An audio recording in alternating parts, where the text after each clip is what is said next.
이번 주 내내 정말 많은 분들이 이제 병원에 아마 가셨다 오신 분도 있고 오늘 또 아프시기 때문에 오늘 못 오신 분들도 많이 있으실 거예요.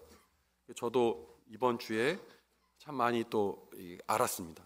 기침도 많이 하고 목소리도 잘 안 나오고 그랬었어요. 지금도 조금 여지는 있지만 그래도 많이 나아진 상태입니다. 근데 처음에 이제 목이 칼칼하고 막 목이 잠기고 그럴 때 어떻게든 방법을 간구해야 되지 않습니까?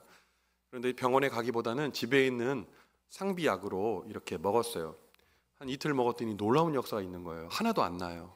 그냥 그대로인 거예요. 기침은 더 심해지고. 그래서 병원에 갔습니다. 병원에 주사도 맞고 약도 잘 처방받아서 받았더니 그 다음 날부터 이게 호전이 되는 겁니다. 그래서 많이 좋아졌어요. 이런 생각해 보았습니다. 제가 의사가 아니잖아요. 근데 저는 그런 생각했던 것 같아요. 내 몸은 내가 잘 알아. 나 알긴 뭘 알아요. 더 나빠지는데. 병원에 가서 의사 선생님에게 진료받고 그리고 주사 맞고 약 먹으니까 나아지는 거예요. 여러분, 우리 인생의 여러 가지 문제 어떻게 치료받고 어떻게 해결 방법을 찾을 수 있을까요? 우리가 우리를 가장 잘 아는 것 같지만 그렇지 않습니다. 성경은 말합니다. 나보다 나를 우리 하나님께서 더 잘 알고 계신다고 말씀하십니다.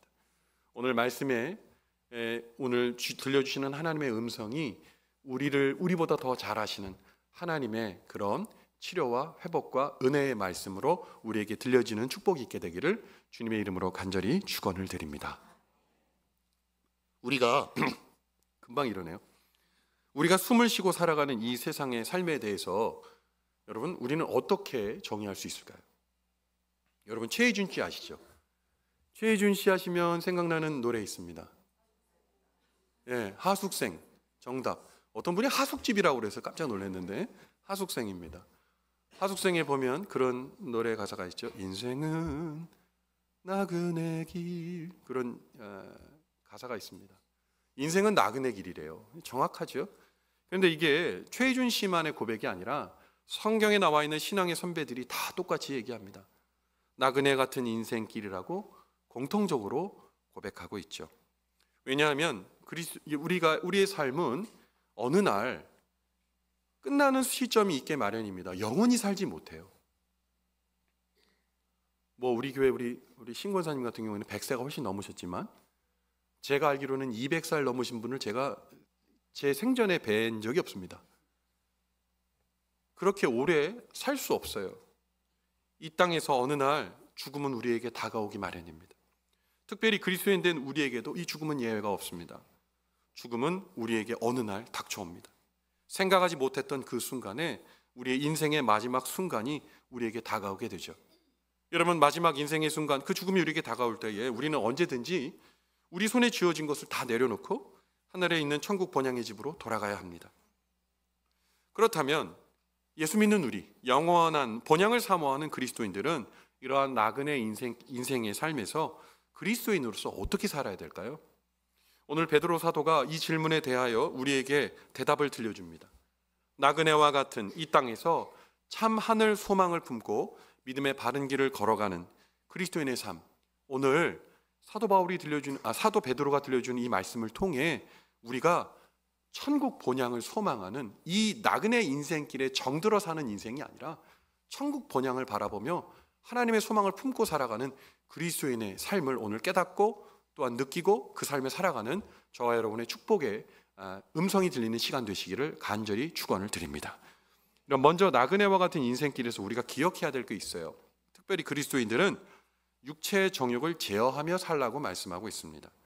오늘 본문의 말씀인 베드로전서 2장 11절의 말씀을 보면 나그네와 같은 인생길에서 그리스도인들이 살아가야 하는 삶의 자세를 다음과 같이 베드로 사도의 입을 통해 말씀하고 있습니다. 같이 읽어볼까요? 시작. 사랑하는 자들아, 거류민과 나그네 같은 너희를 권하노니 영혼을 거슬러 싸우는 육체의 정욕을 제어하라. 아멘.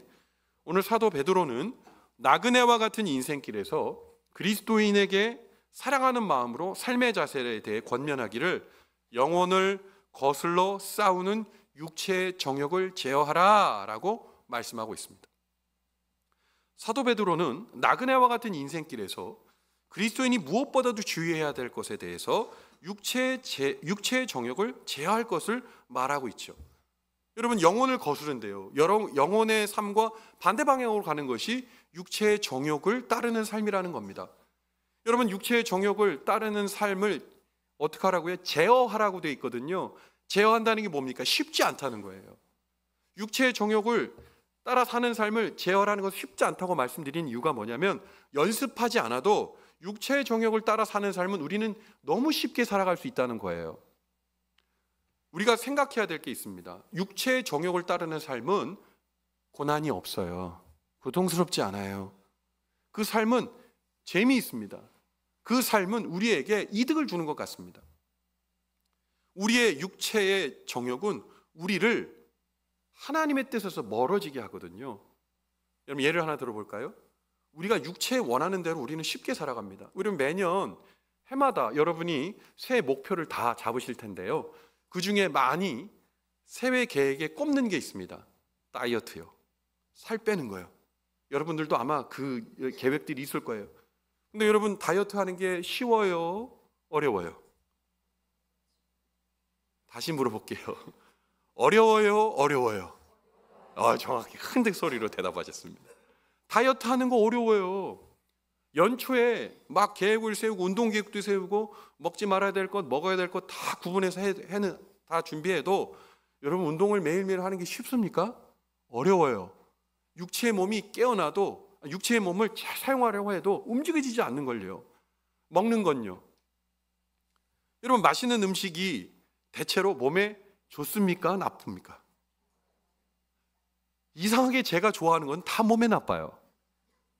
여러분, 우리가 기름진 음식을 딱 먹었습니다. 기름진 음식을 먹는 것도 나쁜데 사이다, 콜라, 그거 드시고 싶으세요? 안 드시고 싶으세요? 드시고 싶으세요? 안 드시고 싶으세요? 드시고 싶잖아요. 근데 여러분, 그게 몸에 나쁘니까 안 드세요? 드세요? 몸이 나쁘니까 드시잖아요.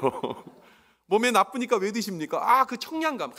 여러분, 그거 탁 마셨을 때, 기름진 거, 특별히 햄버거 같은 거 먹었을 때, 여러분, 애들 말로 이 탄산음료는 국룰입니다. 안 먹으면 안 되는 거예요. 근데 문제는 그거 마시지 않으면 햄버거 먹은 것 같지 않고 기름진 거 먹은 것 같지 않아요. 몸에 나빠도 몸이 원하는 거예요. 그러니 다이어트는 점점점 멀리 나의 삶에서 떠나게 되죠. 왜냐하면 이 제어하는 것이 어려우니까. 그런데 다이어트에 성공하는 분들은 어떤 분들입니까? 딱 안 하는 거예요. 딱 절제하는 겁니다. 저는 이 절제를 잘못해서 저희 아내가 잘 절제하게 해줍니다. 뭔가 제가 맛있는 것을 먹으려고 할 때 나를 보는 눈빛이 느껴져요. 레이저 같은 게 막 느껴져요. 막 따갑기도 해요. 딱 보게 되면 저희 아내가 사랑스러운 눈으로 이렇게 보고 있습니다. 내려놓죠. 몸에 안 좋은 거니까. 육체는요, 쾌락을 향해 달려갈 수밖에 없어요. 육체는 내 몸에 좋은 것이 아니라 내 취향과 감정에 맞는 것으로 움직이게 돼 있어요. 죄는요, 달콤합니다. 죄는요, 즐겁습니다. 죄는요, 중독성이 있어요. 그렇기 때문에 육체의 정욕을 제어하는 일은 어렵고요. 그리고 이 육체의 정욕을 제어하는 일은 힘이 듭니다. 그러나 성경은 말하고 있는 거예요. 육체의 정욕을 제어하라고요. 작은 취미와 쾌락에 빠지게 되면 하나님 나라 안 보여요. 여러분, 중독적인 증상을 갖고 있는 분들이 있습니다. 술, 담배가 그렇고 마약도 그렇죠. 그런데 그거 말고도요, 우리가 재미난 취미와 쾌락, 나쁘다는 것이 아닌데 중독이 되는 경우가 많아요. 예를 들어 술을 좋아하시는 분이 있죠. 알코올 중독까지 간 분들은 어떻습니까? 술을 물처럼 마셔요. 밥처럼 드십니다. 이유가 뭘까요? 술 마시면요, 뭔가를 잊어버릴 수가 있어요. 기분도 좋아지죠. 근데 문제는 이 쾌락과 재미가 유효기간이 매우 짧다는 거예요. 하루아침 정도면 깨어버리잖아요. 그러면 이 쾌락과 재미를 유지하려면 어떻게 해요? 반복적으로 먹어줘야 되는 거예요. 그럼 어떻게 될까요? 중독되는 거죠. 담배도 마찬가지요. 처음에 담배에 입문하게 되면 나중에 잠깐 몽롱하지만 기분이 좋은 순간들이 있어요. 제가 담배를 피고 있다는 얘기는 아니에요. 그렇대요. 그러면 이 순간들을 어떻게 계속 유지하려면 반복적으로 해야 되는 겁니다. 그러면 빠지게 되고 제어를 할 수 없게 되는 겁니다. 여러분, 우리의 삶의 자리도 마찬가지예요. 하나님께서 원하시지 않는 삶은 재미가 있고 쾌락적이고 즐겁습니다. 그렇기 때문에 우리가 쉽지 않은 거예요. 그러나 하나님이 주시는 은혜와 소망을 품게 되면 이거는 차원이 다른 즐거움과 기쁨이기 때문에 할 수 없게 내 영이 일을 하게 되는 거예요. 여러분, 그래서 베드로 사도는 그 육체의 정욕에 대한 아주 근원적인 것들이 뭐가 있는지 목록까지 딱 제시합니다. 베드로전서 4장 3절의 말씀을 같이 한번 읽어볼게요. 준비되셨죠? 읽습니다. 시작. 너희가 음란과 정욕과 술 취함과 방탕과 향락과 무법한 우상들을 하여 이방인의 뜻을 따라 행한 것은 지나간 때로 족하도다. 아멘. 지나간 때로 족한 게 뭐예요? 하늘 소망보다 차원이 아주 저급한 그 즐거움을 따라 살기에는 이제 더 이상 그 삶을 살면 안 된다는 거예요. 지금 우리 대한민국뿐만 아니라 이 세계를 힘들게 하는 게 뭡니까? 방탕과 향락이에요. 방탕과 향락이 여러분 삶의 가치가 되었어요. 여러분, 재미를 위해 삶을 살아야 된다는 거예요. 삶을 즐기라는 겁니다. 하나님 따위는 없다는 거예요. 우리가 한 번 살면 인생은 한 번뿐 즐기고 누려야지. 왜 인생에 한 번뿐인 인생을 다른 것에 소모하고 낭비하냐는 거예요. 특별히 종교적 활동에 말입니다. 여러분, 육체의 정욕이라는 것은요, 하나님을 잊어버리게 만드는 거예요. 육체의 정욕은요, 하나님의 놀라운 천국 소망을 소거해버리는 겁니다. 그래서 하나님의 나라의 소망을 상실하게 만들어서 하나님께서 우리에게 기대하시는 거룩한 하나님의 자녀로서의 모습을 파괴시키는 거예요. 연습하지 않아도 되는 거예요. 향락적인 삶, 재미를 추구하는 사람은 연습하지 않아도 그냥 사라지는 삶입니다. 그런데 그 삶 살지 말라고 얘기하는 거예요. 세상의 쾌락에 자신의 모든 삶을 투자하지 말라고 얘기하는 거예요. 세상의 모든 향락에 자신의 삶을 투자하면 영적인 삶 살 수 없죠. 영의 사람이 부패하게 됩니다. 그리고 항상 헛된 자랑을 하게 되고 교만하게 되고 하나님을 부정하게 만듭니다. 결국 이 육체의 정욕이 자라나는 것을 방치하면 그리스도인의 영적인 삶이 와르르 망가질 수밖에 없는 거예요. 육체의 정욕을 제어하지 않고 그것이 우리의 삶에 침범하는 것을 용인하게 되면 궁극적으로 하나님께서 우리에게 주시는 영원한 행복과 정반대인 삶인 허무하고 매일매일 지옥 같은 인생의 허무감 속에 우리는 빠지게 될 수밖에 없는 겁니다. 세상의 많은 인기와 돈을 거머쥔 많은 유명인들이 하루아침에 나락으로 떨어지는 사건들을 우리는 정말 많이 알고 있습니다. 평생을 써도 다 쓰지 못할 돈을 소유하고 모든 사람들의 사랑을 한 몸에 받는 자리에 있었던 사람들도 육체의 정욕을 제어하지 못하고 그 쾌락과 탐욕에서 벗어나지 못할 때 한순간에 모든 사람에게 손가락질 받는 추락한 인생이 되어버린 이야기 우리는 너무나 많이 알고 있습니다. 그런데 우리가 분명히 알아야 할 것이 있어요. 드러나지 않아서 그렇지 그 전철을 밟고 사는 사람 때로 우리 아닙니까? 우리 중 누구도 육체의 정욕을 거슬러 제어하려는 싸움을 포기하게 되면 누구라도 이 육체의 정욕이 야기하게 되는 낭떠러지로 추락하는 것은 한순간의 일임을 기억하셔야 돼요. 야고보서 1장 15절에서 육체의 정욕을 제어하지 못하게 될 때 다다르게 되는 종착점에 대해서 분명하게 기록하고 있어요. 야고보서 1장 15절입니다. 같이 읽습니다. 시작. 욕심이 잉태한 즉 죄를 낳고 죄가 장성한 즉 사망을 낳느니라. 아멘. 나그네 인생을 살지만 결국 하늘의 본향으로 돌아가게 될 그리스도인들은 정욕과 욕심이 이끄는 사망의 종착점을 분명히 알기 때문에 육체의 정욕을 제어하는 삶을 살기를 주저하지 않는 겁니다. 육체의 정욕을 제어하는 거룩한 삶을 통해 여러분 우리는 하늘 소망을 바라보게 되는 거거든요. 여러분 오늘 우리 예배 자리 있습니다. 여러분 이 예배 자리에 왜 오셨어요? 시간이 남아서 오신 거예요? 하다 할 일이 아무것도 없어서 여러분 여기 오신 겁니까? 아니면 여기 오시면 재미난 뭐가 있어서 여러분 여기 오신 거예요? 아니시죠? 단 한 분도 그런 분이 없을 거라고 저는 생각합니다. 왜요? 우리는 하늘 소망을 바라보고 사는 사람이거든요. 나그네와 같은 이 세상에 정들 수 없는 사람이거든요. 세상의 재미와 쾌락이 우리의 삶의 방향타를 꺾을 수 없거든요. 그래서 우리는 지금 하늘 소망 바라보며 하나님의 말씀에 귀 기울이고 있는 겁니다. 사랑하는 성도 여러분, 육체의 재미와 쾌락을 따르는 삶 쉬운 삶입니다. 그러나 여러분, 저는 여러분들에게 쉬운 삶을 권면하고 싶지 않습니다. 어려운 삶을 사십시오. 이기는 삶을 사십시오. 하늘 소망 바라보고 사는 삶 사시기를 간절히 바랍니다. 여러분, 그렇다면 하늘 소망을 바라보는 삶 어떻게 살 수 있습니까? 아니, 목사님 그냥 던져놓으면 안 되죠. 어떻게 살아야 돼요? 질문하실 수 있을 거예요. 성경도 그 질문에 대답하고 있습니다. 갈라디아서 5장 24절에 이렇게 말하고 있어요. 같이 읽습니다. 시작. 그리스도 예수의 사람들은 육체와 함께 그 정욕과 탐심을 십자가에 못 박았느니라. 아멘. 그리스도 예수의 사람들이라고 얘기하고 있어요. 우리를 말하는 거예요. 그리스도 예수의 사람들은 육체는 있지만 그 모든 육체의 정욕과 그리고 탐심을 어디에 못 박았다고요? 예수 그리스도의 십자가에 못 박은 거예요. 나는 이 세상에 정도일 수 없어요.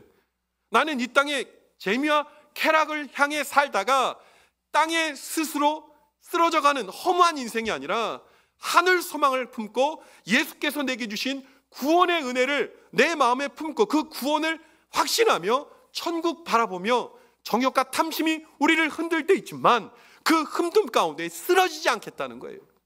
그 사람이 그리스도인이라는 겁니다. 예수 그리스도를 구주로 믿고 그리고 이제 내 안에 사시는 예수님과 함께 호흡하고 기도하며 예수님을 날마다 절절하게 만나게 되면 세상에 좋던 것 이제는 값없는 거예요. 우리의 육체의 정욕을 제어하는 것, 우리가 도를 행하거나 아니면 우리가 탁월한 윤리적인 생각을 가지고 지켜낼 수 없는 거예요. 그건 무너져요.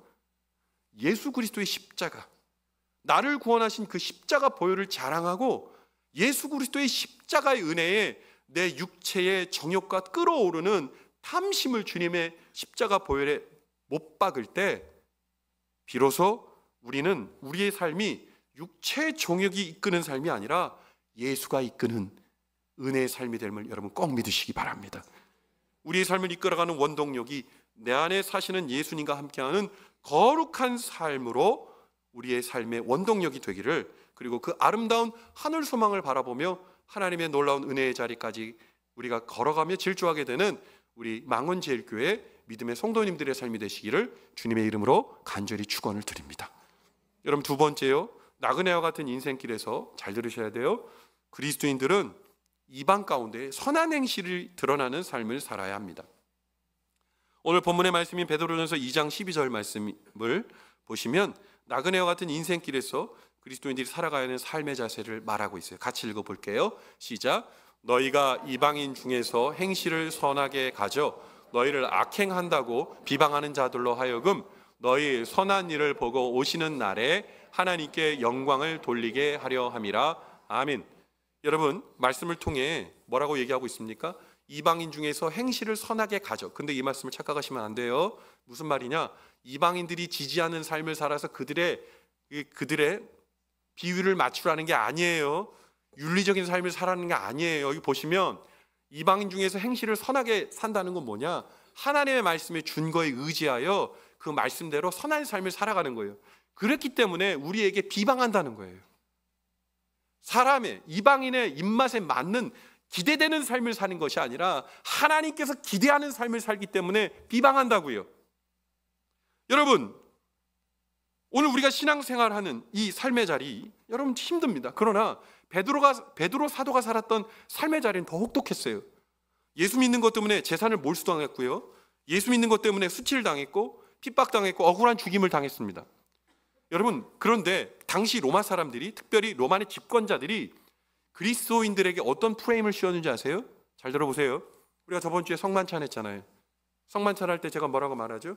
여러분, 우리가 주님의 몸과 보혈에 참여한 겁니다. 예수 그리스도의 십자가가 우리를 구원하셨다는 것을 믿으십시오. 그러면서 우리 떡을 떼고 우리 포도주를 나눴어요. 여러분, 우리 주님을 기념하여 그 구원을 마음에 담는 거예요. 로마 사람들은 뭐라고 그러는지 아세요? 그리스도인들이 식인종이라고 얘기했어요. 사람의 살과 그리고 피를 마시는 식인종들이다. 맞아요? 안 맞잖아요. 그것으로 그리스도인들을 비방했어요. 야만인이라고 그랬어요. 예수님이 뭐라고 말씀하셨어요? 서로 사랑하라고 말씀하셨잖아요. 이것은 뭡니까? 아가페 사랑이에요. 하나님 주신 사랑으로 서로 사랑하는 거예요. 그런데 이거를 에로스의 사랑으로 바꿔놨어요. 이들은 서로 사랑하라고 하면서 난잡한 그런 윤리 도덕도 모르는 난잡한 쾌락을 위해서 서로 사랑하는 일들을 한다. 맞아요? 거짓말이잖아요. 그 프레임을 씌웠어요. 여기서 끝나지 않았어요. 하나님 나라 소망을 바라보고 사는 그리스도인들에게 로마 정권을 뒤집는 반정부 세력이라는 프레임을 씌웠어요. 여러분, 이런 프레임 속에서 살아갔던 이 베드로 사도 시대의 그리스도인들은 어떻게 했습니까? 대항했나요? 아니요. 주님 주신 말씀에 의지하여 그 말씀대로 비방을 받지만 하나님의 뜻을 바라보며 그리스도인답게 살았어요. 여러분, 우리가 신앙하는 이 신앙의 현장은 로마 시대와 같이 엄청난 박해나 물리적인 핍박은 많지 않습니다. 그러나 지금도 그리스도인들에 대한 핍박과 조롱은 여전합니다. 언제부터인가 우리를 뭐라고 부릅니까? 세상 사람들은 개독교인들이라고 부릅니다. 싸잡아 욕을 해야 됩니다. 세상은 말하기를 하나님은 존재한 적이 한 번도 없고 오직 기독교인들만이 머릿속으로 만들어 놓은 환상이니 이제 그 환상에서 깨어나 자신들의 앞에는 인생을 마음껏 즐기라고 세상은 말합니다. 또한 부모가 자녀의 동성애 또는 성전환 성향에 반대하면 자녀에 대한 괴롭힘과 차별이 되고 자녀는 부모에 대해 평등법상의 법적 조치를 취할 수 있고 교회는 동성애에 대한 반대 의사를 표시할 경우 남과 여 거기서 넘어선 제3의 성 또는 기타의 성을 인정하지 않을 경우에 평등법을 위반한 것이 되어 처벌 대상이 될 수 있다는 포괄적 차별금지법을 끊임없이 입법화하고 그리고 그것을 받아들이지 않는 기독교인들을 추한 집단 그리고 사랑이 없는 집단, 인권을 무시한 집단이라고 비방하고 있습니다. 여러분, 그러면 우리는 모든 사람들의 평화를 위해 동성애를 인정하고 제3의 성을 인정해야 됩니까? 하나님께서 만들어주신 이 자연, 우리 창조 질서에 대한 부분들을 거부하고 세상 사람들의 입맛에 맞게 우리는 우리의 색깔을 달리해야 됩니까? No, 아닙니다. 세상이 우리를 악행한다고 세상이 우리를 비방하며 있지도 않은 말을 할 때 여러분, 우리가 동요하고 우리가 아님을 주장하는 것이 아니라 그리스도께서 우리에게 주신 믿음의 선한 싸움을 살며 말씀에 의지한 삶을 끊임없이 뚜벅뚜벅 걸어가라는 말씀이에요. 흔들리지 말라는 말이에요. 그야말로 불의가 우리의 발목을 잡고 수많은 거짓말이 우리를 넘어뜨리는 이 세상 속입니다. 우리를 있지도 않은 프레임으로 우리를 어렵게 하는 시대를 살고 있어요. 이방 사람들이 원하는 차고 넘치는 윤리적 삶을 살라는 게 아니에요. 하나님의 뜻대로 살라는 거예요. 하나님의 선한 뜻대로 살라는 거예요. 말씀에 규준한 삶을 살라는 거예요. 여러분, 그런 삶을 살아갈 때 여러분, 우리의 선한 행실이요 드러난다는 거예요. 고난을 받고 핍박을 받아도 그 선한 행실이 결국엔 드러나게 된다는 거예요. 그러니 포기하면 안 된다는 겁니다. 그래서 오늘 베드로전서 2장 19절부터 20절 말씀에서는 그러한 삶을 살아갈 수 있는 덕목에 대해 이렇게 말하고 있어요. 베드로전서 2장 19절부터 20절입니다. 시작. 부당하게 고난을 받아도 하나님을 생각함으로 슬픔을 참으면 이는 아름다우나 죄가 있어 매를 맞고 참으면 무슨 칭찬이 있으리요. 그러나 선을 행함으로 고난을 받고 참으면 이는 하나님 앞에 아름다우니라. 아멘. 선을 행할 때 박수 못 받을 수도 있어요. 선을 행할 때 때로 고난이 앞설 수 있어요. 그러나 선을 내가 행하고 있다면 고난받고 있는 상황 속에서라도 주님을 생각하고 참으면 사람 앞에 아름다운 것이 아니라 하나님 앞에 아름답게 된다는 거예요. 사랑하는 성도 여러분, 나그네와 같은 인생 속에서 하나님께서 아름답다 칭해주는 믿음의 사람, 그 사람 찾을 때 그 사람이 망원 제1교회 성도가 되기를 주님의 이름으로 간절히 축원을 드립니다. 하나님께서 우리에게 베푸신 그 사랑을 마음에 품고 말씀 뜻대로 걸어가시면 돼요. 세상 사람들이 얘기하는 기준에 도달하려고 노력하는 것이 아니라 말씀에 준거한 삶을 살게 되면 세상 사람들이 때로는 비방하고 때로는 우리에게 고난을 주고 우리를 힘들게 하여도 하나님께서 만들어주신 법칙에 의하면 그 선은 자연스럽게 드러나게 된다는 거예요.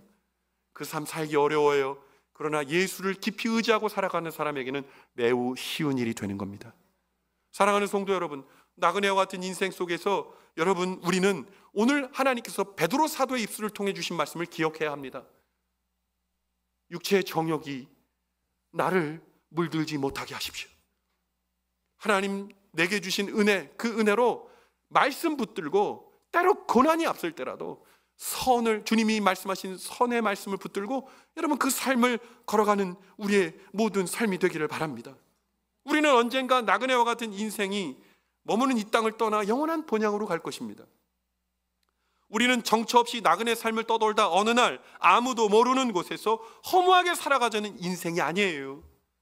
하나님이 그 마음이 없고 천국 소망이 없으면 내가 쓰러지는 마지막 그 순간이 우리의 삶의 무덤이 될 겁니다.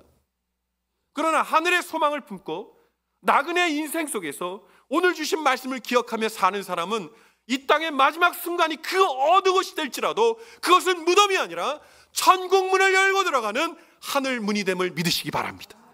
사랑하는 성도 여러분, 오늘 주신 말씀처럼 나그네와 같은 인생 가운데에 육체의 정욕을 제어하며 지금은 드러나지 않지만 말씀 붙들고 살아가는 선한 삶을 살아가 하나님의 뜻이 드러남으로 인해 하나님께서 영광 받으시는 그 끊임없는 삶을 살아감으로 말미암아 그리스도인의 아름다운 삶, 하나님께서 인정하시는 너의 삶은 참으로 아름답도다, 너의 삶은 참으로 향기나도다, 우리 주님께서 인정해 주시는 그 믿음의 삶, 천국의 당당한 주인공이 될 수 있는 그 믿음과 신앙의 삶이 오늘 우리의 삶이 되면 얼마나 좋을까요? 사랑하는 성도 여러분, 오늘 이 말씀이 우리의 삶을 깨치는 하나님의 음성이 되기를 간절히 바랍니다. 이제 곧 돌아갈 영광의 나라의 어엿한 주인공이 되는 그 축복에 함께 하시지 않으시겠습니까? 오늘 이 말씀이 우리의 마음에 새겨지고 그 말씀대로 살아가 결국 하나님께서 나그네와 같은 인생 속에서 그리스도인으로 참 잘 살았구나, 결국은 하나님께서 칭해 주시고 그 음성 듣게 되는 저와 여러분의 축복된 삶이 되시기를 주님의 이름으로 간절히 축원을 드립니다. 아멘. 기도하겠습니다. 하나님, 우리는 언젠가 나그네와 같은 인생이 이제 끝나고 이 땅을 떠나 영원한 본향으로 갈 것입니다. 하나님, 오늘 주신 베드로 사도의 말씀처럼 아버지, 우리 마음 가운데 날마다 스물스물 아버지 우리의 마음 가운데 또한 행실 가운데 나오는 육체의 정욕을 제어할 수 있게 도와주시고 예수 그리스도를 붙들고 그것을 욕심과 탐심을 십자가에 못 박게 도와주시고, 하나님 아버지, 오늘 주신 말씀처럼 하나님 주님의 뜻을 의지하며 세상 사람들의 입맛을 맞추는 삶이 아니라 말씀에 의지하여 때로 비방받아도 때로 고난을 받아도 하나님께서 말씀에 의거하여 주신 그리스도인의 삶을 아버지 묵묵히 선하게 살아가는 믿음의 사람이 되어 곧 돌아갈 영광의 나라에 어엿한 하나님 나라의 시민이 되는, 주인공이 되는 우리의 축복된 삶이 되도록 주님 이끌어 주시옵소서. 주님께서 오늘도 이 말씀을 통해 우리를 깨닫게 해주심에 감사드리며 날마다 하늘 소망을 바라보고 사는 믿음의 성도님들과 영원히 그 손 놓지 않으시고 동행해 주시는 예수님 귀하신 이름 받들어 간절히 축복하며 기도 올리옵나이다. 아멘.